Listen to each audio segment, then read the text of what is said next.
Todos los días a la misma hora tocaba la puerta con una sonrisa y un sobre en la mano.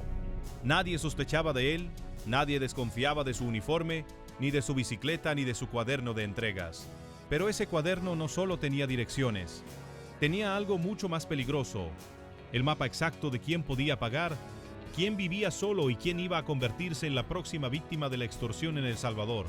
Esta historia está inspirada en patrones reales, casos documentados en El Salvador y en la región donde estructuras como la MS-13 utilizaron a personas con acceso cotidiano a las viviendas, repartidores, vendedores ambulantes, motoristas de ruta, para recolectar información que después servía para decidir a quién extorsionar. Lo que vas a escuchar es un relato ficticio construido a partir de esos patrones.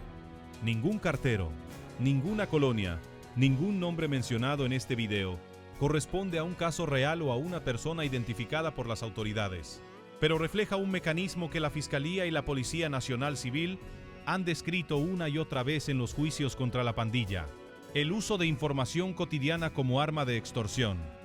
Si te interesa conocer cómo operaban realmente las estructuras criminales antes del régimen de excepción y cómo las autoridades lograron desarticularlas, suscríbete ahora al canal. Cada semana mostramos los mecanismos ocultos detrás de las capturas y los operativos más importantes contra la delincuencia en El Salvador, para entender por qué un cartero podía convertirse en el arma más precisa de una estructura criminal. Hay que entender primero cómo funcionaba realmente la extorsión en las zonas controladas por la MS-13. No era un cobro al azar, no era una amenaza improvisada que un pandillero decidía de un día para otro tocando puertas sin ton ni son. Era un sistema que necesitaba datos, necesitaba información precisa y necesitaba, sobre todo, gente que pudiera moverse libremente por la colonia sin levantar sospechas. ¿Y quién se mueve todos los días por una colonia entera, casa por casa, sin que nadie lo cuestione jamás? Un cartero, un repartidor, alguien cuyo trabajo consiste exactamente en eso: entrar y salir de cada calle, memorizar cada dirección y hablar con cada vecino como si fuera parte del paisaje. En las estructuras de la pandilla, según se ha probado en juicios recientes contra la MS-13, existía una figura conocida como corredor de programa, una persona encargada de ejecutar órdenes específicas dentro del territorio asignado a una clica. Esa figura dependía a su vez de datos que alguien más debía recolectar primero, y ese alguien más no necesitaba portar un arma, ni un tatuaje, ni una seña que lo delatara. Solo necesitaba tener acceso. ¿Qué tipo de información buscaban exactamente? No se trataba solo de una dirección, se trataba de un perfil completo de cada vivienda. ¿Quién recibía correspondencia de bancos? ¿Quién recibía paquetes frecuentes que sugerían compras en línea? ¿Quién recibía remesas desde Estados Unidos con regularidad? ¿Quién vivía solo? ¿A qué hora salía cada miembro de la familia? ¿Y qué días la casa quedaba completamente vacía? Cada uno de esos detalles por separado parece inofensivo. Una carta del banco no significa nada. Un paquete de una tienda no significa nada. Pero cuando alguien recopila esos detalles durante semanas, casa por casa, calle por calle, esos fragmentos sueltos se convierten en un patrón. Y ese patrón es exactamente lo que la estructura criminal necesitaba para decidir dos cosas: a quién extorsionar y cuánto exigirle. Vas a entender ahora por qué este mecanismo era tan efectivo y por qué durante años fue prácticamente invisible para las propias víctimas. El primer dato que buscaban era el más simple de todos: la capacidad de pago. Una persona que recibe remesas todos los meses, de manera constante, representa un ingreso predecible. No hace falta investigar su empleo, ni su negocio, ni su historial. Basta con saber que ese dinero entra a la casa con regularidad. Para una estructura que necesita sostener el pago de armas, de renta a mandos superiores y de sobornos, esa previsibilidad vale más que una fortuna esporádica. El segundo dato era la vulnerabilidad. ¿Quién vive solo? ¿Quién no tiene hombres jóvenes en la familia que puedan representar resistencia física? Una vivienda con una mujer sola o con adultos mayores se convertía en un objetivo de menor riesgo para la pandilla. No porque fueran más pobres, sino porque eran más fáciles de intimidar sin consecuencias inmediatas. El tercer dato, el más delicado de todos, era la rutina. Saber a qué hora sale cada persona de la casa y a qué hora entra permite calcular el momento exacto en el que una amenaza puede entregarse sin testigos o en el que una visita casual de un pandillero puede parecer una coincidencia. Y aquí está lo que la mayoría de la gente nunca imaginó. Nada de esto requería violencia ni intimidación directa en la fase de recolección, solo requería paciencia, rutina y una posición que permitiera observar sin ser observado. Exactamente lo que ofrece un trabajo de reparto diario. Las autoridades salvadoreñas han documentado a lo largo de distintos procesos judiciales contra la MS-13 que la estructura de la pandilla dependía de una cadena de información que subía desde el nivel más bajo, los ojos en la calle, hasta los mandos que autorizaban cada extorsión. En el megajuicio contra 485 cabecillas de la estructura nacional, se reveló que ningún delito se ejecutaba sin la autorización de los líderes históricos y que la identificación de víctimas se hacía, en muchos casos, mediante fotografías y datos que luego se subían a grupos de comunicación internos de la organización. Eso significa algo clave: la decisión final nunca la tomaba quien recolectaba la información, la tomaba alguien más arriba, en una reunión donde se revisaban perfiles, se discutían montos y se aprobaba o rechazaba cada objetivo, como si fuera una junta directiva revisando un plan de cobro. La persona que caminaba la colonia todos los días, entregando cartas, solo era el primer eslabón de una cadena mucho más larga. Pero, ¿qué pasaba después de que la información llegaba a la pandilla?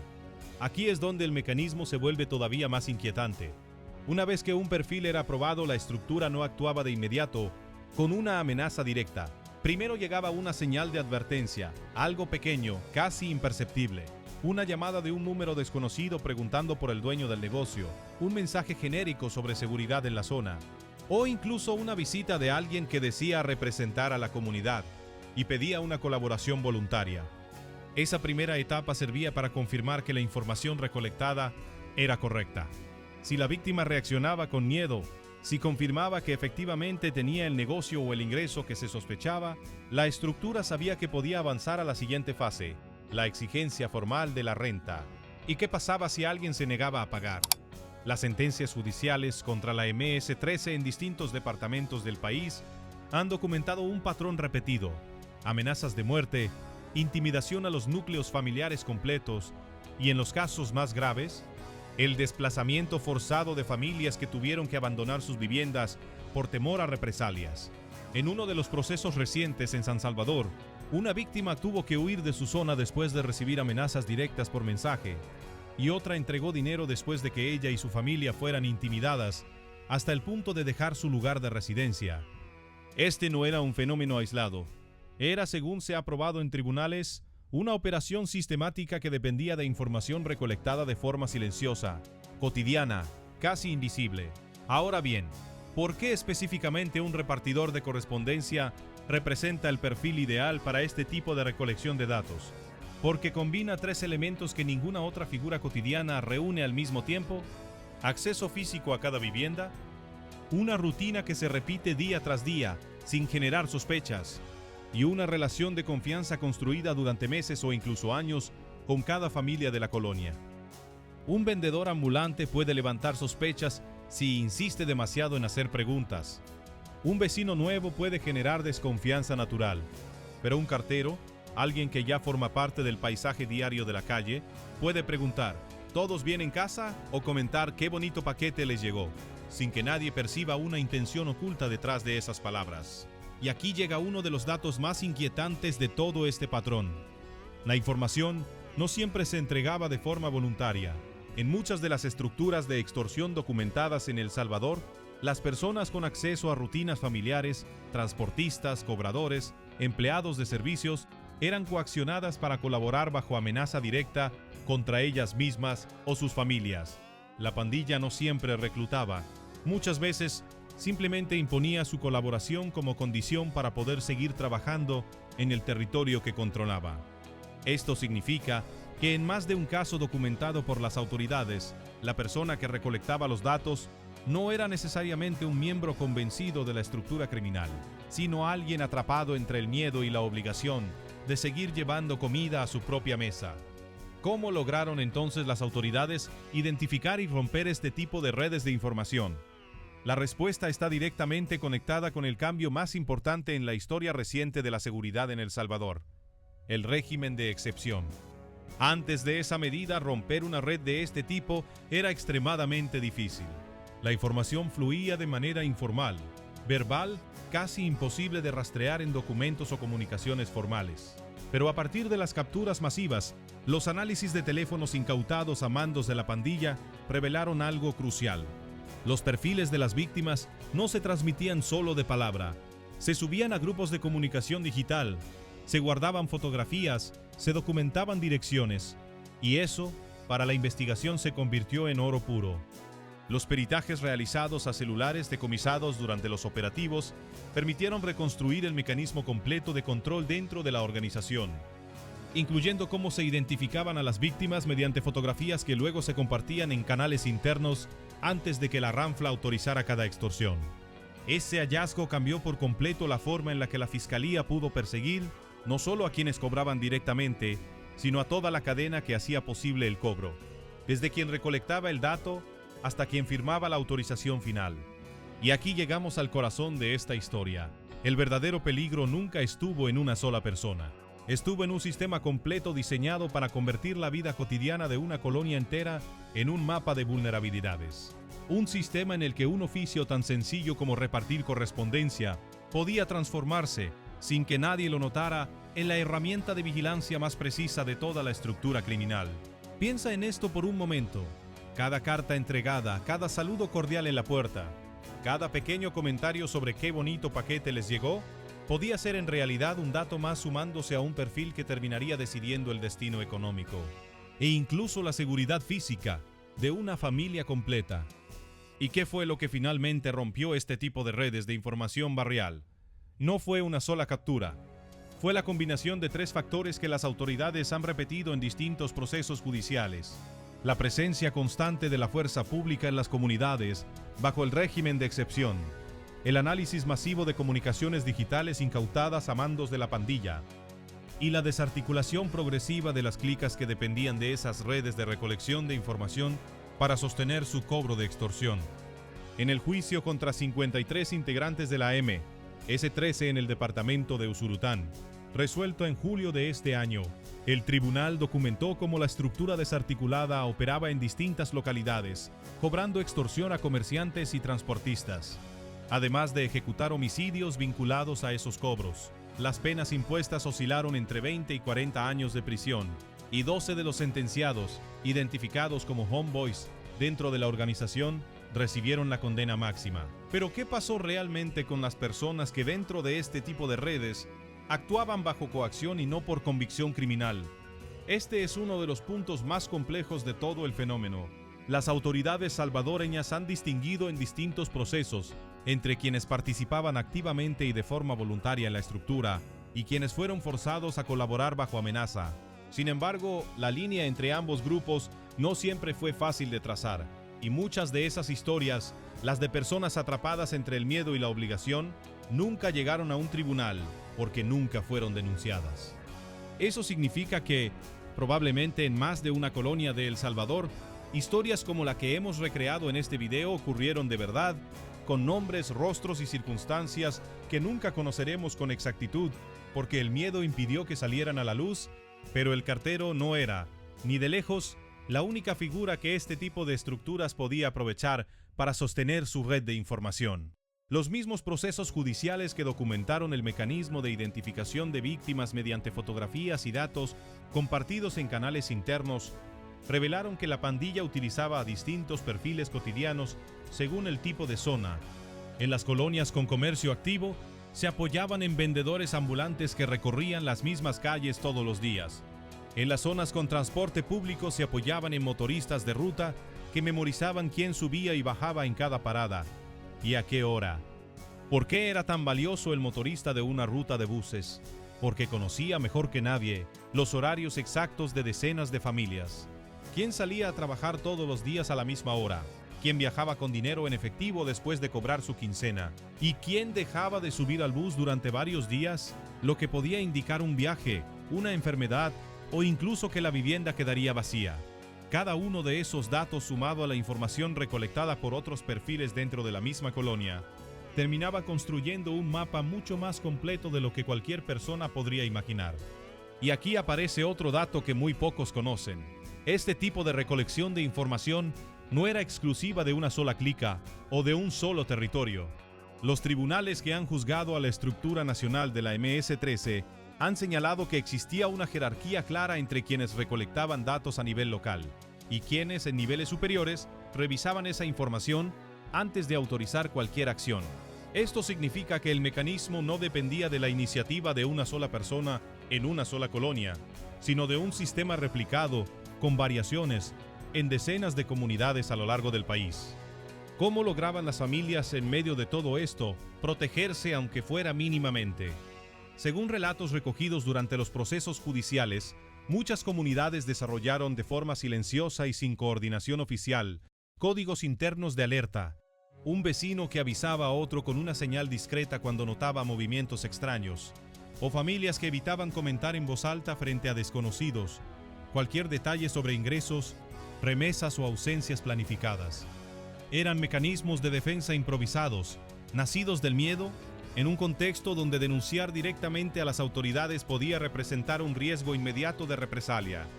Ese miedo generalizado es, precisamente, lo que permitió que redes de información como la que hemos recreado en este video funcionaran durante tanto tiempo sin ser detectadas. No hacía falta que la pandilla amenazara a cada familia de forma individual para mantener el silencio. Bastaba con que la comunidad entera supiera que ese silencio era la única forma de sobrevivir.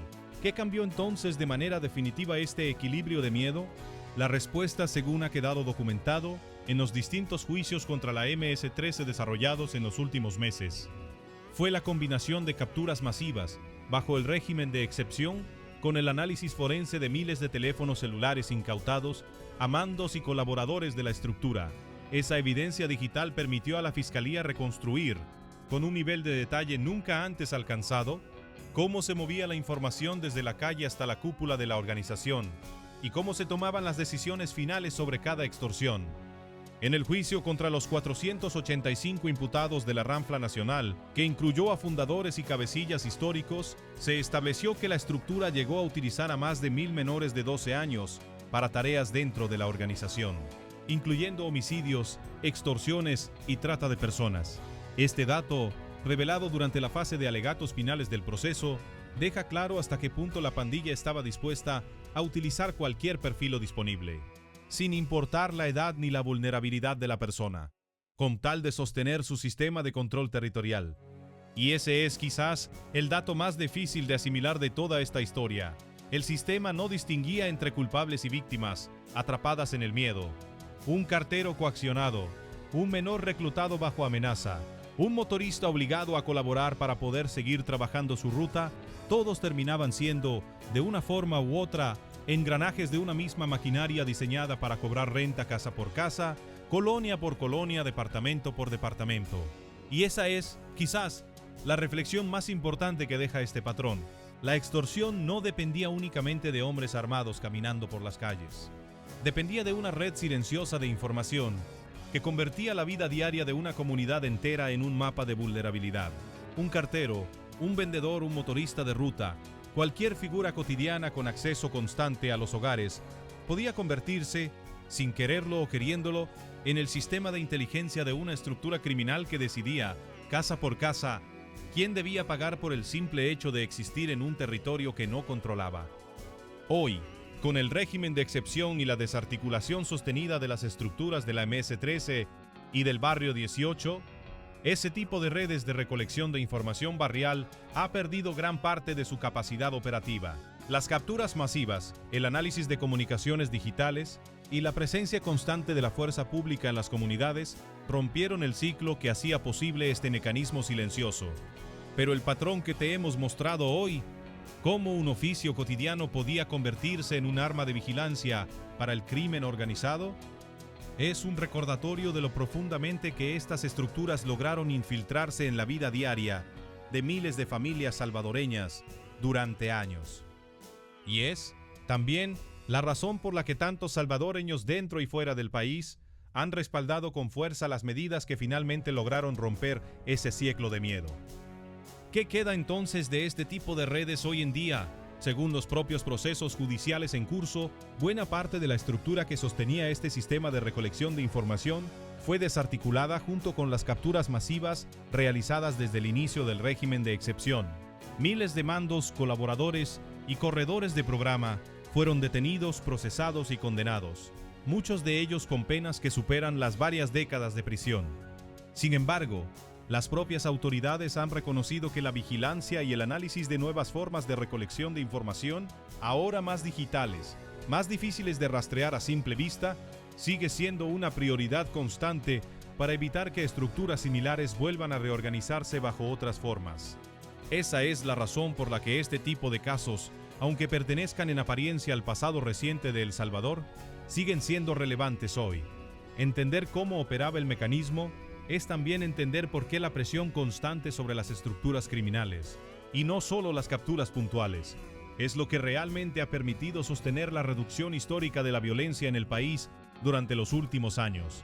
Y quizás la pregunta más incómoda que deja esta historia no es qué pasó, sino qué tan cerca estuvo cada familia salvadoreña, sin saberlo, de convertirse en un punto más dentro de uno de estos mapas silenciosos. Un saludo cordial en la puerta, un comentario inofensivo sobre un paquete recién llegado, una rutina repetida durante meses sin ninguna sospecha.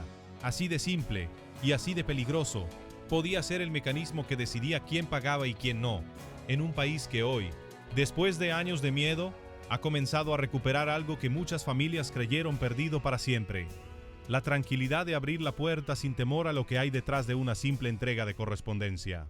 Si esta historia te hizo ver de otra forma algo tan cotidiano como recibir una carta en la puerta de tu casa, déjanoslo en los comentarios. Y no olvides suscribirte para conocer, cada semana, los mecanismos ocultos detrás de la lucha contra el crimen organizado en El Salvador.